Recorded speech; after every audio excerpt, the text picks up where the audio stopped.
আসসালামু আলাইকুম রহমতুল্লাহি ওবরাকাতুহু। সম্মানিত প্রিয় মুসলিম ভাই ও বোনেরা, আর ইসলামিক টিভির পক্ষ থেকে সকলকে জানাই আন্তরিক মোবারকবাদ। আশা করি সকলে ভালো আছেন। আমি আলহামদুলিল্লাহ আল্লাহর রহমতে ভালো আছি। আজকে আপনাদের মাঝে আলোচনা করব হাদিসের আলোকে সর্বোত্তম 17টি আমল সম্পর্কে আপনাদের মাঝে জানাবো। তো চলুন আমরা জেনে নিই। বিশুদ্ধ ঈমান এবং নেক আমল আল্লাহর সন্তুষ্টি এবং জান্নাত লাভের প্রধানতম শর্ত। তাই দুনিয়াতে ঈমানের পরিচর্যা, অধিক নেক আমল এবং আল্লাহর নিষিদ্ধ বিষয় থেকে দূরে থাকার মাধ্যমে আল্লাহর সন্তুষ্টি অর্জন করতে হবে। এই ভিডিওতে আমরা 17টি নেক আমল নিয়ে আলোচনা করা হবে, যার প্রত্যেকটি হাদিসের ভাষায় সর্বোত্তম আমল হিসাবে স্বীকৃত রয়েছে। চলুন জেনে নিই। 1 নম্বর হলো কোরআন শিক্ষা করা। উসমান রাদিয়াল্লাহু তাআলা আনহু থেকে বর্ণিত, রাসূলুল্লাহ সাল্লাল্লাহু আলাইহি ওয়াসাল্লাম বলেছেন, তোমাদের মধ্যে সেই ব্যক্তি হলো উত্তম যে নিজে কোরআন শিক্ষা করে এবং অন্যকে শিক্ষা দেয়। সহিহ বুখারী শরীফ। 2 নম্বর আমল হলো আহার করানো, অর্থাৎ মানুষকে খাওয়ানো বা সালাম দেওয়া। 3 নম্বর, দুইটাই আছে। তো আব্দুল্লাহ ইবনে আমর রাদিয়াল্লাহু তাআলা আনহু থেকে বর্ণিত, এক ব্যক্তি নবী করিম সাল্লাল্লাহু আলাইহি সাল্লামকে জিজ্ঞাসা করেন যে ইসলামে কোন আমলটি উত্তম। তিনি বলেন যে আহার করানো এবং পরিচিত অপরিচিত সবাইকে সালাম দেওয়া। সহিহ বুখারী শরীফ।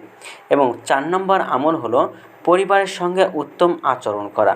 আয়েশা রাদিয়াল্লাহু তাআলা আনহা থেকে বর্ণিত, রাসূলুল্লাহ সাল্লাল্লাহু আলাইহি সাল্লাম বলেন, তোমাদের মধ্যে উত্তম ব্যক্তি সে যে তার পরিবারের কাছে উত্তম। আমি তোমাদের মধ্যে আমার পরিবারের কাছে উত্তম। সুনানে তিরমিজি শরীফ। 5 নম্বর আমল হলো দীর্ঘ নামাজ পড়া। আব্দুল্লাহ ইবনে হুবশি আল খাসআমি রাদিয়াল্লাহু তাআলা আনহু থেকে বর্ণিত, একদা রাসূলুল্লাহ সাল্লাল্লাহু আলাইহি সাল্লামকে সর্বোত্তম কাজ সম্পর্কে জিজ্ঞাসা করা হলে তিনি বলেন, দীর্ঘক্ষণ দাঁড়িয়ে নামাজ আদায় করা। আবু দাউদ শরীফ। 6 নম্বর হলো মা বাবার সঙ্গে সৎ ব্যবহার এবং 7 নম্বর হলো যথাসময়ে নামাজ পড়া এবং 8 নম্বর হলো আল্লাহর রাস্তায় জিহাদ করা সম্পর্কে আলোচনা করব। ইবনে মাসউদ রাদিয়াল্লাহু তাআলা আনহু থেকে বর্ণিত, এক ব্যক্তি সাহাবী রাদিয়াল্লাহু তাআলা আনহু রাসূলুল্লাহ সাল্লাল্লাহু আলাইহি সাল্লামকে জিজ্ঞাসা করলেন, কোন আমল সবচেয়ে উত্তম? তিনি বললেন, যথাসময়ে নামাজ আদায় করা, মা বাবার সঙ্গে সদ্ব্যবহার করা অথবা আল্লাহর রাস্তায় জিহাদ করা। বুখারী শরীফ। 9 নম্বর হলো সংশয় মুক্ত ঈমান এবং 10 নম্বর হলো পাপ মুক্ত হজ। আব্দুল্লাহ ইবনে হুবশি আল আসআমি রাদিয়াল্লাহু তাআলা আনহু থেকে বর্ণিত, রাসূলুল্লাহ সাল্লাল্লাহু আলাইহি সাল্লামকে প্রশ্ন করা হলো, সর্বোত্তম আমল কোনটি? তিনি বলেন, সংশয় মুক্ত ঈমান, খিয়ানতবিহীন জিহাদ এবং পাপ মুক্ত হজ। নাসাই শরীফ। 11 নম্বর এবং 12 নম্বর বলেছে উচ্চ স্বরে তালবিয়া পাঠ করা এবং 12 নম্বর হলো কুরবানি করা। হযরত আবু বকর সিদ্দিক রাদিয়াল্লাহু তাআলা হতে বর্ণিত, রাসূলুল্লাহ সাল্লাল্লাহু আলাইহি সাল্লামের কাছে জিজ্ঞাসা করা হলো, কোন কাজ সর্বোত্তম? তিনি বলেন, উচ্চস্বরে তালবিয়া পাঠ করা এবং কুরবানির দিন কুরবানি করা। ইবনে মাজাহ শরীফ। 13 নম্বর হলো সর্বক্ষণিক জিকির থাকা।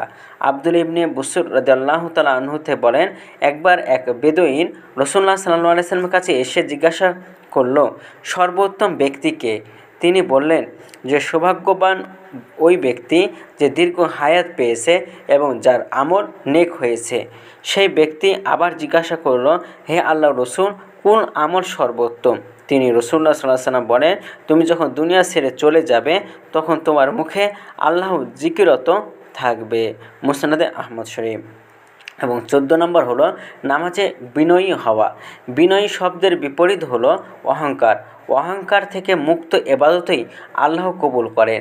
আব্দুল্লাহ ইবনে আব্বাস রাদিয়াল্লাহু তাআলা আনহু থেকে বর্ণিত, রাসূলুল্লাহ সাল্লাল্লাহু আলাইহি সাল্লাম বলেন, তোমাদের মধ্যে সর্বোত্তম ওই ব্যক্তি যে নামাজের মধ্যে নিজের কাঁধ নরম করে রাখে, অর্থাৎ অহংকার মুক্ত থাকে।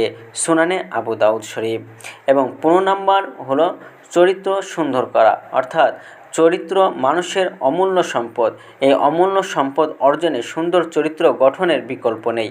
আব্দুল্লাহ ইবনে ওমর রাদিয়াল্লাহু তাআলা আনহু বলেন, রাসূলুল্লাহ সাল্লাল্লাহু আলাইহি সাল্লাম অশ্লীল ভাষী এবং অসদাচরণের অধিকারী ছিলেন না।